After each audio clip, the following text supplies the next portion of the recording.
உங்கள் தந்திவன் தொலைக்காட்சியில் சின்ன திரையின் சிங்க பெண்கள் மாலை 7 முதல் 8 மணி வரை காணத் தவறாதீர்கள். ஈரோட்டில் உள்ள ஜவுளி கடையில் சலுகை விலையில் ஆடைகள் விற்பனை செய்யப்பட்ட நிலையில் 500க்கும் மேற்பட்டோர் குவிந்ததால் தள்ளுமுள்ளு ஏற்பட்டது. இது தொடர்பான காட்சிகளை முதலில் பார்க்கலாம்.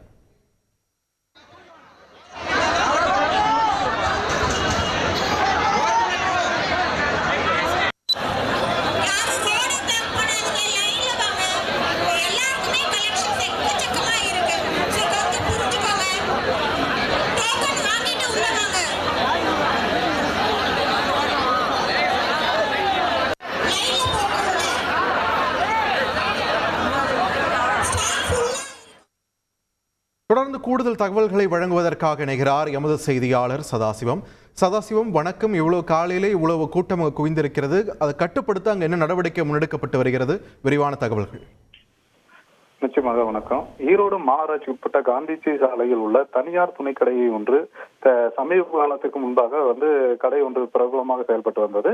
இந்த கடையானது தற்போது விரிவுபடுத்தும் வகையில் விரிவுபடுத்தும் பணிகள் கடந்த சில தினங்களாக நடைபெற்று வந்தது.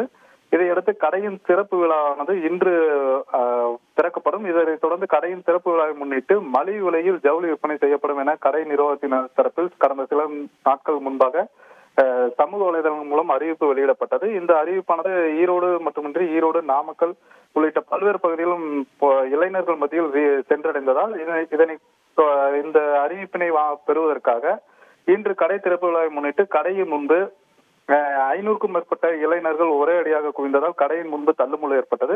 குறிப்பாக இந்த கடையின் திறப்பு விழா சலுகையாக டிஷர்ட் 50 ரூபாய்க்கும், ஷர்ட் 100 ரூபாய்க்கும், பேண்ட் 250 ரூபாய்க்கும், பெண்களுக்கான டாப்ஸ் எனப்படும் 120 ரூபாய்க்கும் அறிவிக்கப்படும் என அறிவிக்கப்பட்டது. இதனால் கடையின் முன்பு ஒரே நேரத்தில் அனைவரும் குவிந்ததால் தள்ளுமுள்ளு ஏற்பட்டதுடன் கூட்ட நெரிசலும் ஏற்பட்டது. இதனை கட்டுப்படுத்துவதற்காக தகவல் அறிந்து சம்பவ இடத்திற்கு சென்ற ஈரோடு நகர போலீசார் போக்குவரத்தை மாற்றம் செய்தும் உடனடியாக கடை உரிமையாளரிடம் இது போன்ற அறிவிப்பால் ஏற்படும் பாதிப்புகள் குறித்தும் அறிவுறுத்தினர். இதனையடுத்து கடை தரப்பிலிருந்து இன்று மலிவு விலை வழங்கப்படும் சலுகையானது திரும்ப பெறப்பட்டு கூட்ட நெரிசலை கட்டுப்படுத்தப்பட்டது. இருப்பினும் இதில் ஏமாற்றமடைந்த சில இளைஞர்கள் நீண்ட தொலைதூரத்திலிருந்து இந்த சலுகை பெறுவதற்காக வந்ததாகவும், இதனால் தற்போது சலுகை திரும்ப பெறப்பட்டது என அறிவிக்கப்பட்டதால் ஏமாற்றத்துடன் செல்வதாகவும் தெரிவித்து சென்றனர்.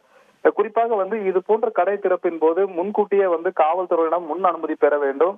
அதே போன்று பெரும்பளவில் கூட்டத்தை தவிர்க்கும் வகையில் சலுகை அறிவிக்க கூடாது என சமூக ஆர்வலர் தரப்பில் கோரிக்கையாக உள்ளது.